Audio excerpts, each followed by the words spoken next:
If you're a UGC creator that wants to work with brands, then you need a portfolio. I always try to tell creators that the portfolio is very similar to the resume. This is a document that you need to show your work. And without this document, your chances of getting paid UGC deals are quite low. When you have that resume analogy, you know that you need this for work, right? I like to tell people you can't pitch without it. It's that important and that serious. So if you're watching or listening and you are a UGC creator and you don't have a portfolio, well, don't stress. The good news is you can always make one. And if you do have one, what we're going to go over today is what you need to include in it to make sure that brands do in fact want to work with you.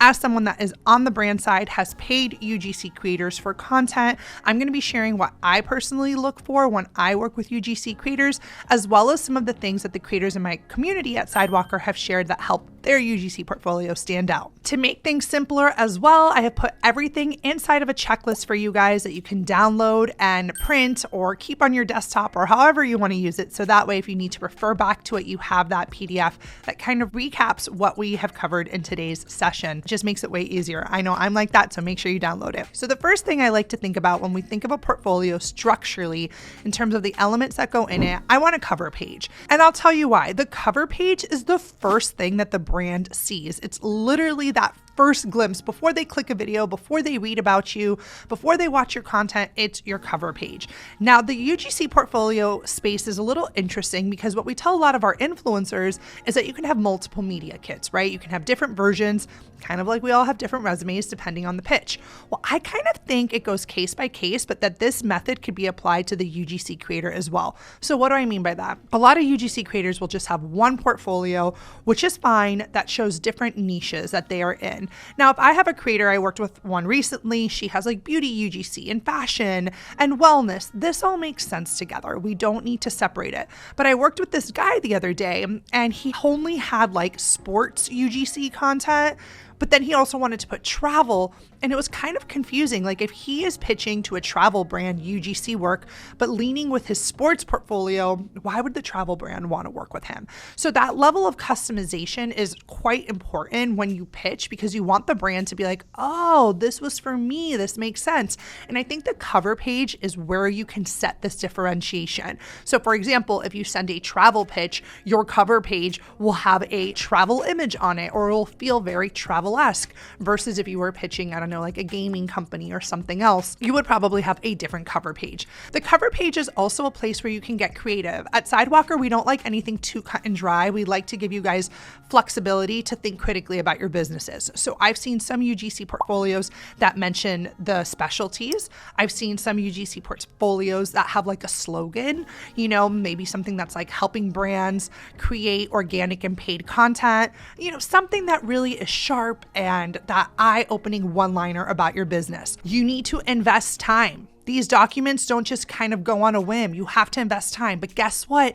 This time that you invest into making your document will pay itself back. It's meant to make you money. So your portfolio will make you money in the long run. So invest the time that you need to make it look good. Now, if you're a type of creator that's like, I don't have the time, I'm busy, I have a job, and you want someone to create it for you, well, we have an entire design studio. So I will go ahead and leave a link to our design inquiries. I do just want to be very transparent. These are premium services because everything we do is custom made. But again, this investment is meant to pay itself off because it's meant to be a document that you go out and hunt with. And if you're interested in working with brands as a UGC creator, you're in luck because we have an on-demand training for you guys all about this topic. You see, I come from the brand side. I've hired UGC creators. I'm going to be sharing not only the brand perspective, but ways that you can really monetize in this space. So if this is something that you're interested in, go ahead and click the link inside of our description so you guys can access this on-demand training, but do know it is only available for a limited time. So go ahead and click on the on-demand training and get started. What is important to note, whether it's the cover, the about, anywhere throughout this document, because this is a sales tool, please, please, please write it with the copy that is meant to sell. So when I say having on your cover page, helping brands create dynamic content, don't be afraid to speak that on your cover or using this style of copy throughout your portfolio. Because again, your follower is not seeing this deck. No one's seeing this deck. Your mom, your dad, it's literally for the company that you want to hire you. So write it in a way that has authoritative copy that sets you up as a professional. I also think it's really important on your cover page to have your company name or at least your name on it, but don't fill it with too much text. Again, this is meant to create that wow factor when they receive it. Now, some creators, when we talk about flow of a portfolio, some creators will save the about section to the end and they want to lead straight with their content. And that's fine. It's a creative decision. Like if you want to have your cover page and then go straight to content, that's fine. Some creators want to have a quick little introduction about themselves as the founder of this company or of this business. That works too. So what I share with you guys today is not about necessarily the order. It's more about what should be in it. I have seen very strong UGC portfolios that the about is at the end, but I've also seen UGC portfolios that the about is at the beginning. Again, the most important part about your introduction is that you speak to the brand. Not, I like this content, I like shooting this. No, I create content to help brands do XYZ. Really lean into your authority in your introduction. Talk about what makes your content unique. Don't talk about your personal life or why you do what you do. Again, the person hiring you probably doesn't care. And I don't say that to be mean. I just say it to be like, you have very little time and space to talk about yourself. Make it count. And again, make it in their best interest. That's how you need to present when you're putting your introduction together. Super important throughout the entire UGC portfolio. Again, this is a portfolio and you are a content creator, y'all. This is not corporate America. So remember, that introduction about page needs to be visual. No one wants to read a whole bunch of text. Make sure that that page stands out visually and has, images on it. I always tell creators, I don't want to see a page without an image. If you just give me a background with text, that just does not make it engaging. Now, what I'm about to share are the two most important parts that any UGC portfolio needs to share, regardless of anything. If your deck does not include these pieces, then I think you're going to miss the mark. So we're going to talk content specialties and content types. These are very two different things. When we're talking about specialties, we're talking about different styles that you can do for your clients. So take short form video, that is a specialty. Long form video, that is a specialty. Photography, text-based content, carousels, infographics, voiceover, like these are specialties. This lets the client know this is what you specialize in, right? So like imagine you don't do long form video and the client is looking for long form video. Well, that's not your specialty. This is basically saying, here's what I can do for you versus content type.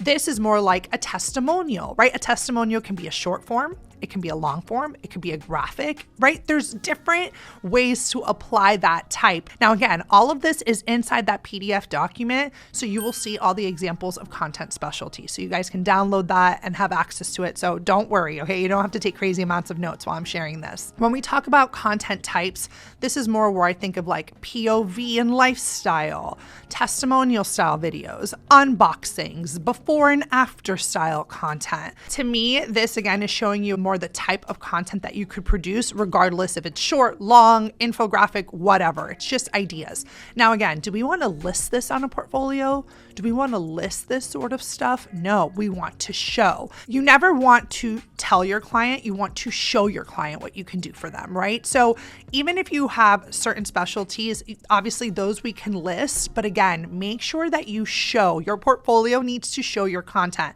So if you have a testimonial style piece of UGC, have it there clickable so that the client can watch it. If you have an unboxing style, a stop motion style, a POV style, have it available so the client can click it. Without these examples, you're not getting hired. Now, don't freak out and don't tell me, I hear this all the time from creators in my Inner Circle program. They'll tell me, well, what if my content's not good enough? And there's these fears around good enough.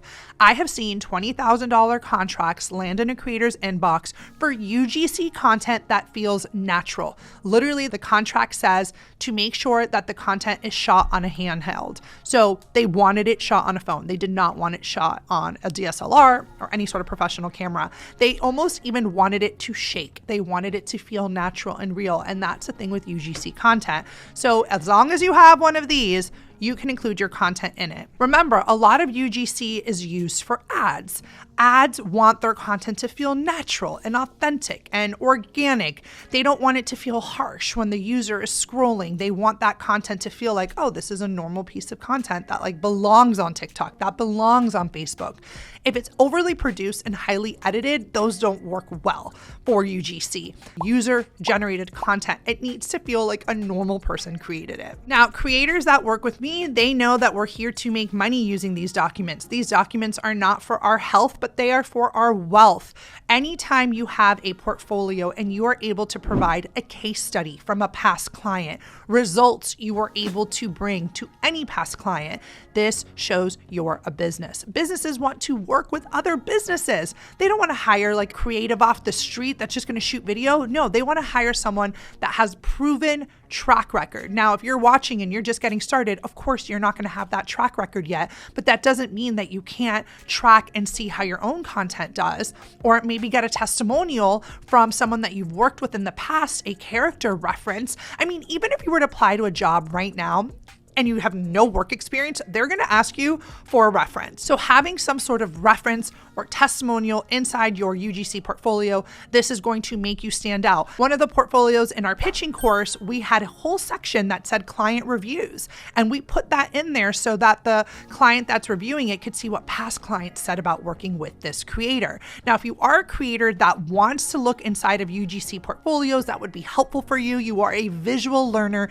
then I would strongly suggest you check out our Pitching to Brands Master Course.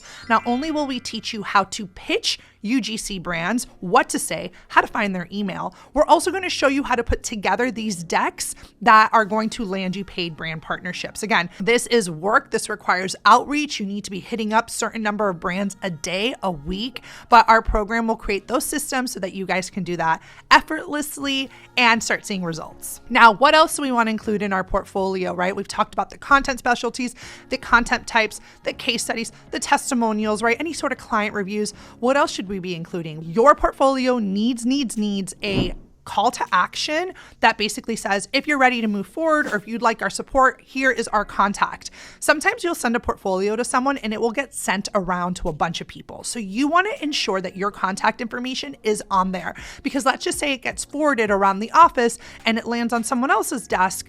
They now have your contact information and it's not muddled in an email. Okay, so include your contact info, super important. Regarding length of portfolio, again, it really depends on format. Are you doing a PDF? Are you doing a website, right? So I don't like to say things like keep it to this number of pages. I also think that it's really hard to keep a portfolio to 2 pages. Like, I don't know, the portfolios in our program, we like to take our time because we have multiple slides, like a slide that shows lifestyle, a slide that shows product. So if the deck is visual, I say take your time and take the pages you need to make it come to life. Again, but if it's a website portfolio, that's a different style format, then there is no such thing as pages, right? It's just sections. It all depends on you and the type of portfolio you want. Anyways, I hope you guys enjoyed this video, that it was helpful for y'all, that you're getting your portfolios ready. Remember, the better your portfolio is, the more often you'll pitch it. The more often you'll pitch it, the more probability of getting a brand to respond to you. And when a brand responds, that's how you get paid. So you have to put yourself out there. You have to go ahead and send these pitches in order to start seeing responses and getting paid brand partnerships. And that's what we do here at Sidewalker Daily.